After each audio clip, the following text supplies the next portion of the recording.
ओम शांति। 28 अक्टूबर 2023 बाबा के महावाक्य। मीठे बच्चे, बेहद सर्विस के लिए तुम्हारी बुद्धि चलनी चाहिए। ऐसी बड़ी घड़ी बनाओ जिसके कांटों में रेडियम हो, जो दूर से ही चमकता रहे। प्रश्न: सर्विस की वृद्धि के लिए कौन सी युक्ति रचनी चाहिए?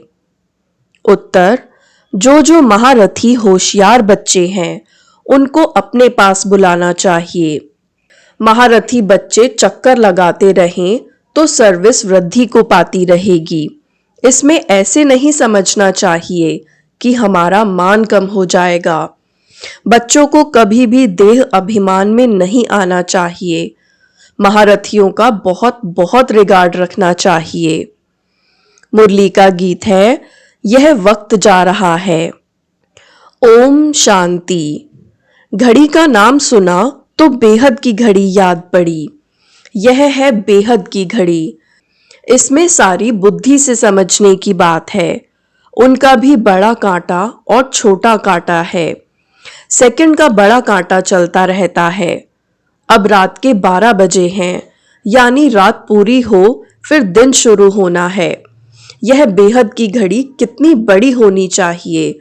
इसमें कांटे जो बनाए जाएं, उसमें रेडियम भी देना चाहिए जो दूर से चमकता रहे। घड़ी तो अपने आप समझाती है। कोई भी नया आए तो घड़ी आकर देखे। बुद्धि भी कहती है बरोबर कांटा अंत में आकर पहुंचा है। कोई भी समझ सकता है कि विनाश जरूर होना चाहिए। फिर है सतयुग की आदि। सतयुग में बहुत थोड़ी आत्माएं होती हैं, तो इतनी सब आत्माएं जरूर वापस जाती होंगी। चित्रों पर समझाना है बहुत सहज। ऐसी घड़ी कोई बनाए तो बहुत खरीद करके भी घर में रखें। इन पर समझाना है। यह कलयुगी भ्रष्टाचारी दुनिया है। अनेक धर्म भी हैं। विनाश भी सामने खड़ा है। नेचुरल क्लैमिटीज भी होनी है। अब इन लक्ष्मी नारायण आदि को भी सतयुग की बादशाही कैसे मिली? जरूर बाप द्वारा मिली होगी। पतित पावन आते ही हैं पतित दुनिया में, संगम पर। पावन दुनिया में तो बाप को आना नहीं है। यह गोले पर समझाने के लिए बड़ी फर्स्ट क्लास बात है, और इस पर समझाना किसको भी बड़ा सहज है। जिनके पास पैसे बहुत हैं वह तो आर्टिस्ट को झट ऑर्डर कर दे और झट चीज तैयार हो जाए। गवर्नमेंट का काम तो इतने में ही हो जाता। यहाँ तो मुश्किल कोई काम करते हैं। कोई अच्छा आर्टिस्ट चित्र बनाता है तो वह शोभता भी है। आजकल आर्ट का मान बहुत है। डांस का आर्ट कितना दिखाते हैं। समझते हैं पहले ऐसे डांस थे, परंतु ऐसे कोई है नहीं। तो यह बेहद की घड़ी फट से बनानी चाहिए, जो अच्छी रीति मनुष्य समझ जाए। कलर भी ऐसा अच्छा हो जो चमकता रहे। पतित पावन कोई मनुष्य तो हो नहीं सकता। मनुष्य पतित है ना, तब तो गाते हैं। पावन दुनिया भी स्वर्ग है। मनुष्य तो नहीं समझते कि श्री कृष्ण ही श्याम है, फिर सुंदर बनता है। इसीलिए नाम पड़ा है श्याम सुंदर। हम भी पहले नहीं समझते थे। अभी बुद्धि में है बरोबर काम चिता पर बैठने से काला हो जाता है, अर्थात आत्मा पतित हो जाती है। यह भी स्पष्ट करके लिखना है। वर्षा देते हैं परम पिता परमात्मा और श्राप देते हैं रावण। मनुष्यों की बुद्धि फिर चली जाती है रघुपति राघव राजा राम तरफ, परंतु राम तो है परम पिता परमात्मा। यह सब बुद्धि चलाकर चित्र बनाना चाहिए, क्योंकि आजकल अपने को भगवान तो सब कहते रहते। तुम जानते हो बाप तो एक ही है।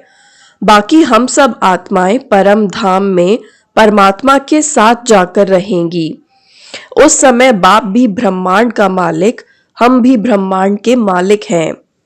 फिर बाप कहते हैं तुम बच्चों को मैं विश्व का मालिक बनाता हूं, और भल कोई कितना भी बड़ा राजा हो, ऐसे नहीं कहेंगे कि हम विश्व के मालिक हैं। बाप तो विश्व का मालिक बना रहे हैं। तो ऐसे माता पिता पर कितना कुर्बान जाना चाहिए। उनकी श्रीमत मशहूर है, उस पर चलते चलते पिछाड़ी में आकर श्रीमत का पूरा पालन करते हैं। अभी अगर श्रीमत पर पूरा चलें तो श्रेष्ठ बन जाएं। कितना माथा मारना पड़ता है। जब तक यज्ञ है तब तक पुरुषार्थ चलता रहेगा। यह है रुद्र ज्ञान यज्ञ। वह भी रुद्र यज्ञ करते हैं शांति के लिए, उससे तो शांति हो न सके। बाप का तो एक ही यज्ञ है जिसमें सारी सामग्री स्वाहा हो जाती है और सेकंड में जीवन मुक्ति मिलती रहती है। वह कितने यज्ञ रचते हैं, फायदा कोई नहीं। तुम बच्चे हो नॉन वायलेंस, पवित्रता बगैर कोई स्वर्ग में जा न सके। यह है पिछाड़ी का समय, पतित दुनिया, भ्रष्टाचारी रावण की दुनिया, 100% अपवित्रता, अशांति, दुखी, रोगी, यह सब लिखना पड़े। और फिर स्वर्ग में है श्रेष्ठाचारी, 100% पवित्रता, सुख, शांति, निरोगी। वह है रावण का श्राप, ये है शिव बाबा का वर्षा। पूरी लिखत होनी चाहिए। भारत फलाने समय से फलाने समय तक श्रेष्ठाचारी था, फिर फलाने समय से भ्रष्टाचारी बना है। लिखत ऐसी हो जो देखने से समझ जाएं, समझाने से भी बुद्धि में नशा चढ़ेगा। इस धंधे में ही रहने से फिर प्रैक्टिस हो जाएगी। वह सर्विस 8 घंटा करते हैं तो यह भी 8 घंटा करनी चाहिए। सेंटर पर बच्चियां जो हैं उनमें भी नंबरवार हैं। कोई को तो सर्विस का बहुत शौक है, जहां तहां भागते रहते हैं। कोई तो एक ही जगह पर आराम से बैठ जाते हैं, उनको ऑलराउंडर नहीं कहेंगे। महारथियों को तो कुछ समझते ही नहीं, तो सर्विस भी ढीली पड़ जाती है। बहुतों को अपना अहंकार बहुत रहता है, हमारा मान हो, दूसरा कोई आएगा तो हमारा मान कम हो जाएगा। यह नहीं समझते कि महारथी तो मदद करेंगे, अपना अहंकार रहता है। ऐसे भी बुद्धू हैं। बाप कहते हैं सच्ची दिल पर ही साहिब राजी होता है। बाबा के पास समाचार तो आते रहते हैं ना। बाबा हरेक की रग को समझते हैं। यह बाबा भी अनुभवी है, तो यह गोले की समझानी बहुत अच्छी है। यह समझानी तुम्हारी निकलेगी तो तुम्हारी सर्विस बहुत अच्छी विहंग मार्ग की हो जाएगी। अभी तो चींटी मार्ग की सर्विस है। अपने ही देह अभिमान में रहते हैं, इसीलिए बुद्धि चलती नहीं। अभी ये है विहंग मार्ग की सर्विस। सर्विसेबल बच्चों का माथा चलता रहेगा, क्या क्या बनाना चाहिए। चित्रों पर समझाना बहुत सहज है। अभी कलयुग है, सतयुग स्थापन होता है। बाप ही सबको वापस ले जाएंगे। वहां है सुख, यहाँ है दुख, सब पतित हैं।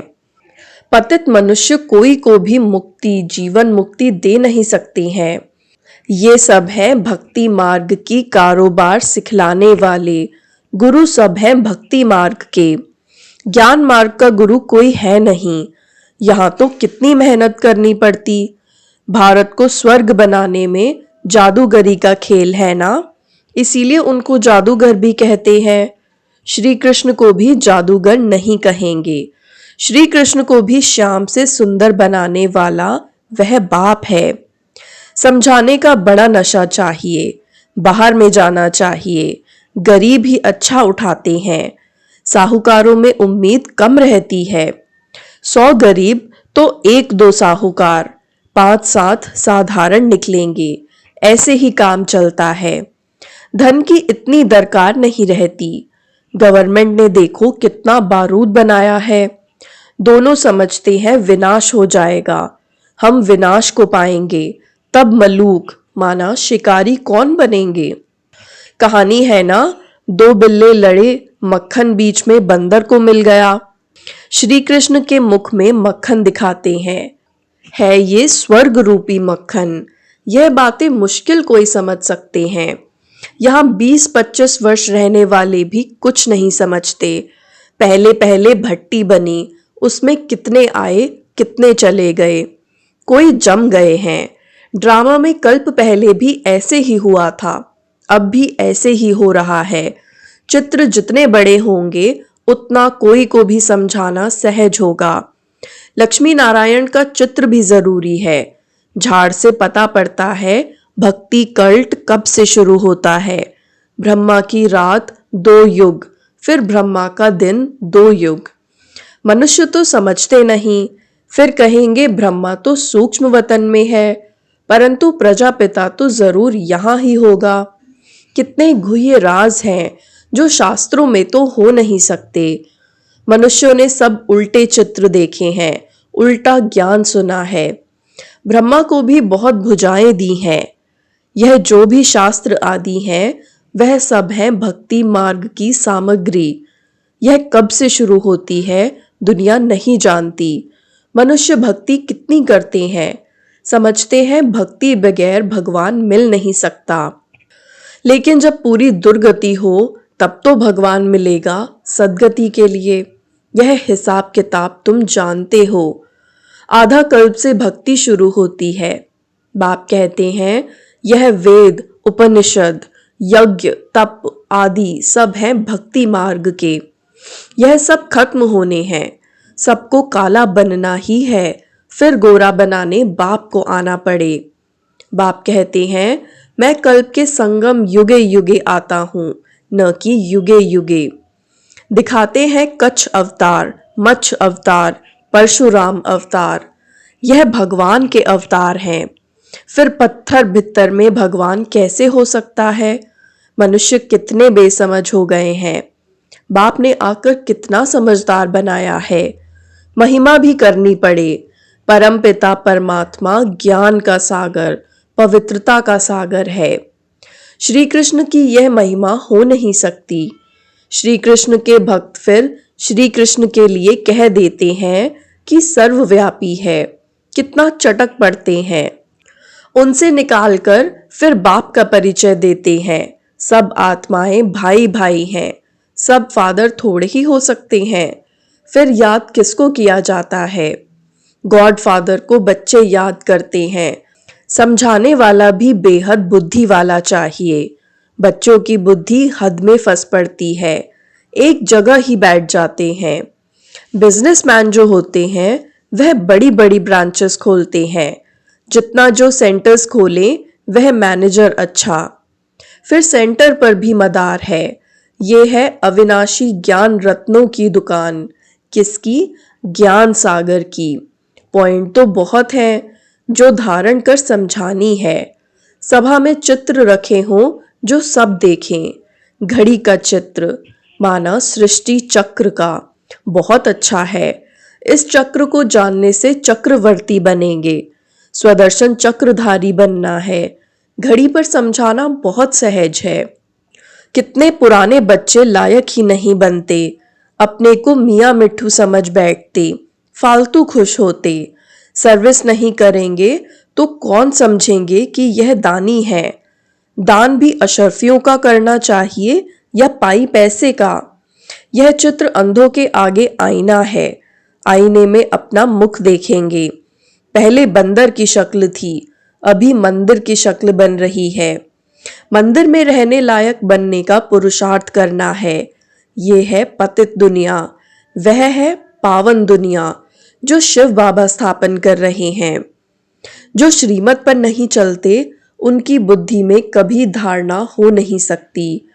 बाप कहते हैं प्रतिदिन तुमको गुह्य बताता हूं तो जरूर ज्ञान की वृद्धि होती जाएगी। कोई कोई प्रश्न उठाते हैं 8 बादशाही कैसे चलेगी, इस हिसाब से इतनी बादशाही होनी चाहिए। बाप कहते हैं तुम लोग इन बातों में क्यों पड़ते हो।